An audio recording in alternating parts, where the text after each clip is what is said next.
Well, hello there folks, and welcome back to The Whiskey Friend with me, Alan. Here we are again. Yes, it's another new week, it's another new video. Yes, it's another brand new video, and it's something new to the channel. I've not tackled anything from the Craigellachie Distillery before. It's up there in the heart of Speyside. It's one of those whiskies, I've had a few requests for it lately. I've picked this bottle up about a year ago. It's sat on the shelves for a year.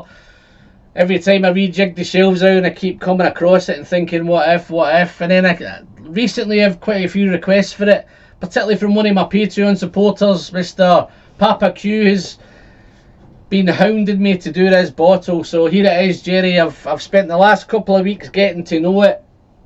I've got it well down over the shoulder. It's one of those bottles, guys, it's got a real old-fashioned kind of 1970s, probably even before that. It looks like it's been around since 1891 because it's got it in big giant numbers on the bottom of the bottle there, but it's a real thick, sturdy, hardcore bottle. So yeah, lots of information on the front, lots of information on the back. It's coming in at 46% ABV. It has a 13-year-old age statement on it. It's non-chill filtered. Can't find anything anywhere about colour, but looking at that, it doesn't look as if there's any colour in it. It doesn't look like there's much, but we have to assume there might be some colour in it. So that's a wee bit about that. On the back again, one of the interesting things about this whiskey is it's made from warm tubs. They use warm tubs at the distillery. I don't think there's a lot of distilleries still do it. Just to give you a wee bit of info on the warm tubs, rather than me trying to explain it long-winded. A warm tub is a long copper tube sitting in a large tank of cold water which snakes back and forth and gradually gets narrower. In 1891, many distilleries condensed their spirit this way, giving their whiskies a distinctive meaty character. Craigellachie is one of very few still benefiting from this traditional technique. Now I know why Ralphie uses the old steampunker. These letters are getting smaller and smaller. So yeah, it's one of those. I wouldn't say this is a typical Speysider. A lot of people say it's one of those. I think one of the influences of warm tub, I think if you like, is that term classed as maybe Speysiders are quite bright and floral and fruity, whereas this one with a warm tub interaction, I think it makes it a little bit more kind of heading down the dirty road. We'll find out. If you like your dirty whiskies, and I think you'll probably like this one, we'll find out when we get to nose it and taste it. See, I picked this up for about 40 to 50 pounds. 13-year-old bottle. I think it's quite an interesting one, so let's see what it's like. So let's nose this. I've had it covered up, guys, for the last hour or so. Whiskey Friend coin number 187 on this one. Yes, well, there's that Speyside thing. It's bright, it's fruity, it's floral, it's fresh. There's bags and bags of citrus fruit jumping around in here. Maybe lemon, maybe orange, maybe even bordering a little bit of tangerine. But it is so fruity. It's a real fruity whiskey. Maybe I'm thinking maybe some apples, maybe some green apple, a little bit of peach. But in fact, there's that much fruit. It could be classed as maybe a floral basket, maybe some sort of fruit salad. But yeah, it's peachy. It's green apple. It's lemon. It's maybe even a touch of lime in there as well. So just so much. But at the same time, guys, it's such a sweet whiskey. It's got a real confectionery sweetness to it as well, but it's almost bordering on powdered sweets. So I'm thinking maybe some lemon bonbons, or maybe some lemon sherbet, maybe even a little bit of marshmallow. So yeah, there's definitely some confectionery going in there, and it's got a nice little bit of maltiness going on. So it's got a nice malty character. It smells like it's going to be quite heavy and quite thick. Yeah, that biscuit's there. It's malty, a little bit of sweet note, but it's such a sweet whiskey. Smells great, smells interesting, smells wonderful, but how does it taste? So let's dive into this one. Let's send this Craigellachie 13 straight down the hatch. Cheers, folks.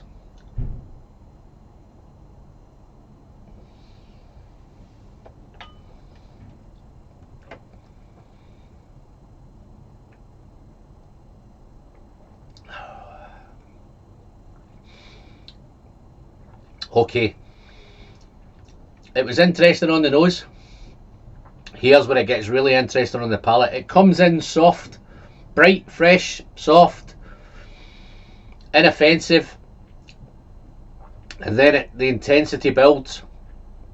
It becomes peppery, spicy, maybe some white pepper, maybe some cinnamon, but it comes spicy and the intensity is building. The sweetness is still there.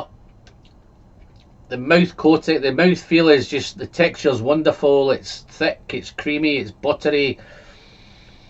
Lovely arrival. Wow. Let's do a second sip.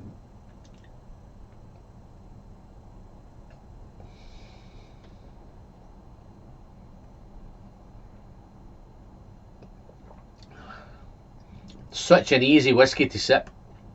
A lot of people have said it's not for beginners, but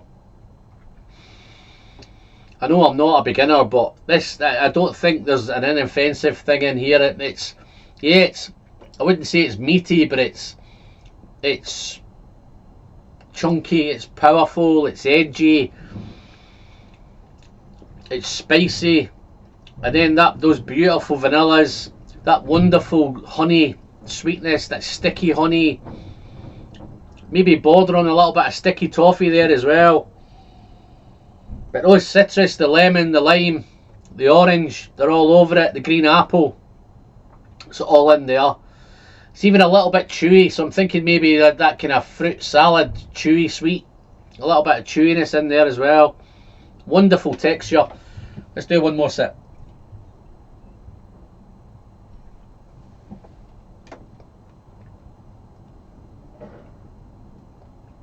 This is really nice, folks. Don't know why I'm surprised.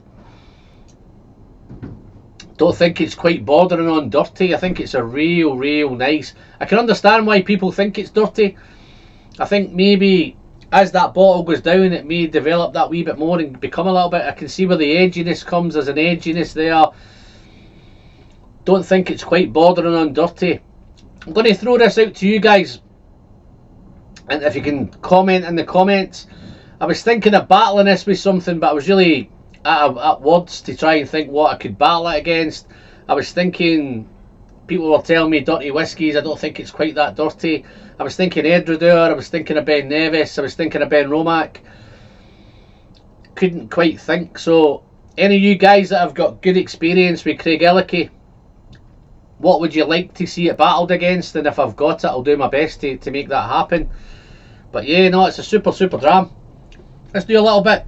Just heading towards the finish, folks. It's got a little bit nutty, a little bit of peanut, maybe a little bit of hazelnut, maybe a little bit of roasted nut. Got a little bit nutty and a little bit chocolatey. So that's looking real nice, really interesting. It's got a complexity to it. It's got a wonderful balance to it. It's really inoffensive. It's a nice sipping whiskey. I can see it being, every time you go back to it, it's slightly different and interesting. I can see where people get that from. But let's do a little bit for the finish, guys, and I'll score it and I'll get going.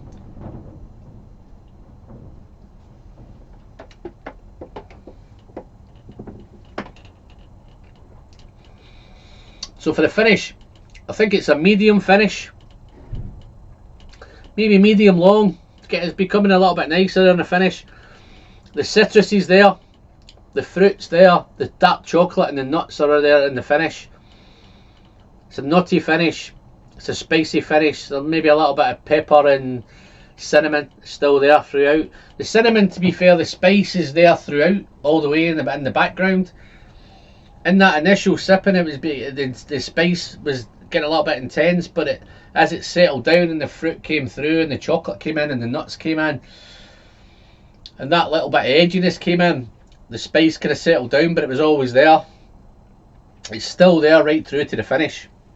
And the citrus, it's just a real nice, really interesting whiskey. So thankful that I've tried it. Thank you very much, Jerry. I tip my hat to you, my friend. If it wasn't for you, I might not have opened it for a wee while yet. And how would we score this one? Well, it's an interesting one. It's a space cider. I'm loving it. I'm thoroughly enjoying it. I'm actually surprised how nice it is. when you start looking around and people say it's dirty, it's this, it's that, it's not for a beginner, I think a beginner would be okay with this. I don't think it's that offensive. It may be a wee bit confusing to begin with, but a wee bit complex, but I think it's certainly worth having a stab. I don't think anybody would be disappointed with it. I haven't put any water in it today, guys. I don't think water does that much difference to it for me. I actually prefer it as it is at the full strength of 46. Score wise, I'm going to give this a solid 89 out of 100. And I'm hoping if I do battle that later on, once I get a wee bit more experience with it, and if I tried a wee bit more time with it, I'm hoping that score improves a little bit. So I'm looking forward to you guys helping me out to see what to score it against. But other than that, guys, big shout out to my Patreons. Big thanks for those guys for the support. If you want to join that merry bunch of Patreons, I'll pop some links into the description. You can catch up there and check out the Patreon page. But other than that, guys, until the next one, as always, the pleasure is in the sharing. And don't forget to send your whiskey straight down the hatch. Cheers, folks.